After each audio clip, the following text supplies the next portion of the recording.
안녕하세요. 사람과 사람을 연결하는 마음이 따뜻한 상담자 윤영애입니다. 오늘은 신화 속 여성성에 관한 이야기를 갖고 왔습니다. 푸시케와 에로스의 신화 이야기에서 시어머니인 여신 아프로디테가 4가지의 과제를 내줍니다. 여성의 심리 정서적인 내적 성장을 위한 과제라고도 할 수 있겠죠. 우리에게도 온전한 자신으로 살아가는데 신화 속 4가지의 과제가 어떤 의미가 있을지 생각해 볼 수 있는 기회가 될 것이고 자신의 내면을 돌아볼 수 있는 좋은 시간이 되어줄 것이라고 생각됩니다. 신화 이야기는 상징과 은유로 되어 있지만 해석도 나름 잘 되어 있는 책이에요. 4가지의 과제를 한 챕터씩 따로 영상으로 편안하게 들을 수 있도록 준비할 생각입니다. 여러분들에게 도움이 되는 시간이 되기를 바랍니다. 오늘은 첫 번째 과제인 분별에 관한 내용입니다. 신화로 읽는 여성성 시에서 푸시케는 사랑의 신 에로스를 잃어버리게 되자 수많은 다른 여신들의 재단에 가서 도움을 청하지만 모두 거절당합니다.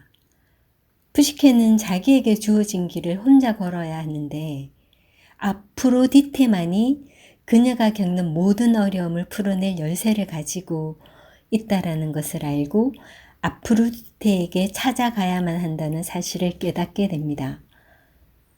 아프로디테는 이 난관에서 해방시켜주는 조건으로 잘 알려져 있는 4가지 과제를 내주는데요. 첫 번째 과제가 분별입니다. 융심리학자 마리 루이제 폰 프란츠는 분별은 여성성의 특질로 인내를 가지고 하나하나 주어진 사건들을 다루는 데 필요한 여성성의 힘으로 간주한다고 했습니다. 분별에 대한 챕터를 읽어보도록 하겠습니다. 아프로디테는 푸시케에게 온갖 종류의 씨앗이 산처럼 뒤섞여 있는 알곡더미를 준다. 알갱이를 하나하나 가려서 종류별로 분류하라고 시킨다. 해질 때까지 이 일을 마치지 못하면 죽게 될 것이라고 말해준다. 그리고 나서 아프로디테는 위풍당당하게 혼인잔치로 행차한다. 불쌍한 푸시케는 누구도 할 수 없는 불가능한 임무를 맡고 남겨진다. 푸시케는 고요히 그 자리에 앉아 기다린다. 이 단락을 보면 우리가 콩쥐팥쥐나 신데렐라에 나오는 계모들이 내주는 과제와 같은 과제라고 할 수 있죠. 심리 정서적으로 우리 여성들이 심리적인 발달을 하는 데 있어서 착한 엄마가 아닌 계모를 만나는 그리고 계모들이 내주는 과제를 극복하게 될 때 자신이 온전한 여성으로 태어난다라는 재탄생하는 이야기들을 우리는 옛날 동화들을 통해서도 보게 되는데요. 계속 읽어 가겠습니다. 이제 푸시케는 자신의 내면 세계로 들어가 그곳에서 아니무스인 에로스를 만나야 한다. 에로스와의 관계는 이제 아니무스에 사로잡힌 상태가 아니다. 에로스는 푸시케가 불가능에 가까운 임무를 수행하는 데 필요한 힘과 지혜를 찾아낼 수 있도록 중재하고 도와줄 것이다. 개미떼가 에로스를 통해 푸시케의 어려움을 듣고 알곡들을 하나하나 골라내준다. 해가 질 무렵 모든 일을 마친다. 저녁에 돌아온 아프로디테는 마땅찮은 얼굴로 아무 가치도 없는 존재인 푸시케가 일은 꽤 잘했다는 사실을 인정한다. 산더미 같은 알곡을 골라낸다는 것은 얼마나 아름다운 상징인가.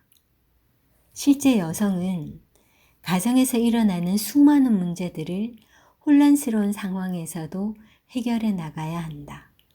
이것을 분별이라고 말한다. 가정에서 분별이 필요할 때 남성은 여성에게 간다. 남성은 흔히 세상사 같은 중요한 일들은 자기가 해야 한다고 생각하기 때문에 가정에서 질서를 찾는 문제를 여성에게 미룬다. 그러면서도 남성은 여성에게 원래부터 골라내고 분별하고 질서를 회복하는 능력이 있다고는 생각하지 않는다. 남자와 여자가 사랑을 할 때 남자는 수백만의 씨앗을 여자에게 준다. 여자는 그 중 하나를 택한다. 여기서부터 기초적인 골라내기가 이루어진다. 이 경우 여성은 무의식적으로 선택을 하고 이것이 수많은 씨앗으로 발전하게 된다. 대개 자연은 필요 이상으로 많이 생산하고 여성은 그 중에서 골라내야 한다. 여성의 그 골라내어야 할 것들이 다른 영역에서도 홍수처럼 밀려든다. 집이 조용해지면 여성들은 놀랄 정도로 많은 가능성들에 당황하게 된다. 순수한 여성성의 특질만으로 모든 일을 다 할 수는 없다. 이렌드 카스티에호가 기술하듯 여성성의 특질은 흐트러진 의식이다. 반면 남성성의 특징은 집중된 의식이라고 한다. 대부분의 문화는 관례와 법에서 해야 할 것과 하지 말아야 할 것을 미리 규정하므로 분별하는 여성의 능력이 발휘되지 않도록 만든다. 그러나 우리는 자유로운 존재이므로 그런 안전장치는 필요 없다. 그래서 여성은 어떻게 분화해야 하는지, 어떻게 창조적으로 분별하는지 알아야 한다. 여성은 자기의 개미적 특질을 발견할 필요가 있다. 개미의 원시적이고 대지적인 특성이 여성을 도울 것이다. 개미의 특질은 지적이지 않다. 따라가야 할 규칙을 제공하지 않는다. 원시적이고 본능적이며 고요한 특질이다. 이런 것을 볼 때 말로 모든 것을 표현하는 것들은 여성들이 잘못 이해하고 있는 측면일 수도 있겠죠. 여성은 푸시케에게 주어진 씨앗 골라내기 과제를 통해 분별에 익숙해질 수 있다. 이 과제를 수행할 때는 가까운 것 먼저 혹은 가치 있는 것 먼저 등 일종의 법칙을 정해 풀어나갈 수도 있다.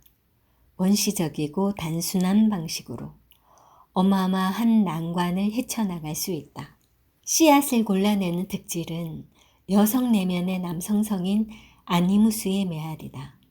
그러나 여성은 이런 기본적인 법칙을 기억해야 한다. 차갑고 건조하고 고도로 분화된 능력은 자기 내면에 존재하는 아니무스의 기능인데 이 아니무스가 의식과 집단 무의식을 연결한다. 아니무스와 아니마는 주로 내면 세계의 천국과 지옥에 속한다. 흥미롭게도 아니무스 아니마는 부분적으로 인간이고 부분적으로 신이고 부분적으로 초인간이다.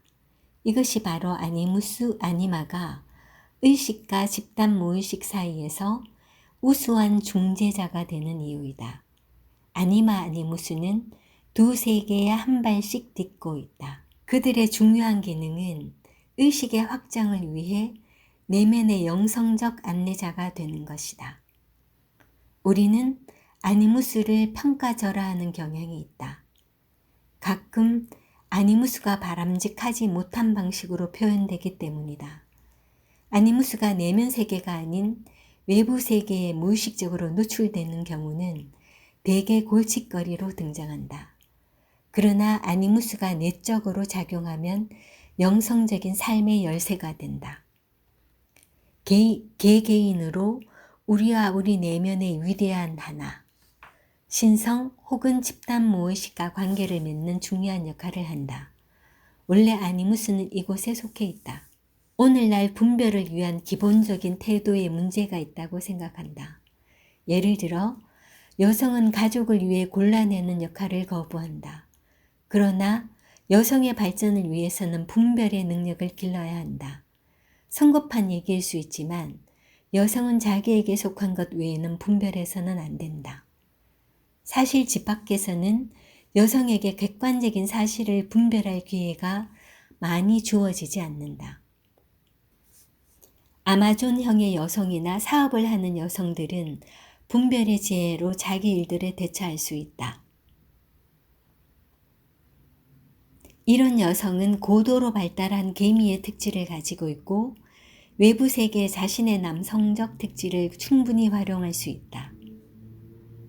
오늘날 여성성에 속하는 분별은 잘 알려지지 않았다. 나는 이 부분에 대해 슬퍼해야 한다고 생각한다. 여성의 여성성 혹은 남성의 아니마는 무의식에서 유입되는 물질을 분별하여 적절하고 질서정연하게 의식으로 연결하는 교랑 역할을 해야 한다.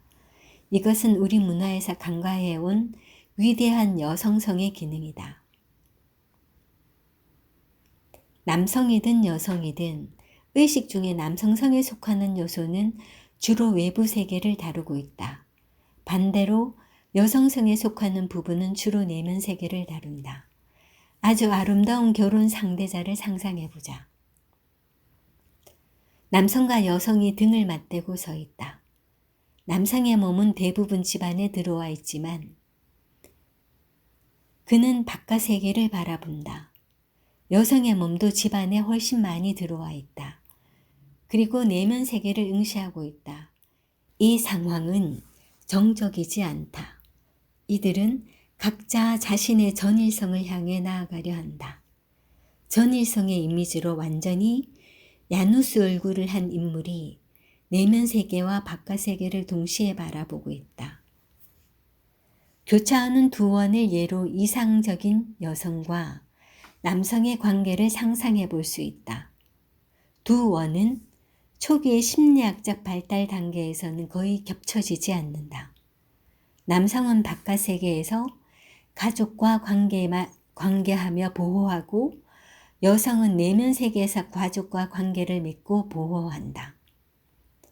여성과 남성이 점진적으로 자신의 가능성의 방향으로 향해 가고 이 원은 점점 하나가 되어 깊이 겹쳐진다. 이런 것을 우리는 음양의 조화, 통합, 그래서 온전한 인간으로 나아가는 것이라고 이야기를 하는 거겠죠. 오늘날 종종 부모 모두가 바깥 세계만 향하고 있어서 무의식이나 내면 세계에 대해서 깨닫지 못하는 자녀들이 많다. 가족은 내면 세계에 대해서 보호막도 없이 남겨진다. 나는 여성이 자신을 위해서 그리고 가족과 사회를 위해서 내면 세계를 직면하고 명상할 것을 촉구한다. 그리고 동시에 다른 사람이 그들 각자의 내면 세계를 배우고 알도록 도와주기 바란다. 쏟아져 나오는 감정과 무드와 원형을 가족을 위해 분별하는 것은 아름다운 여성성의 행위이다. 감사합니다.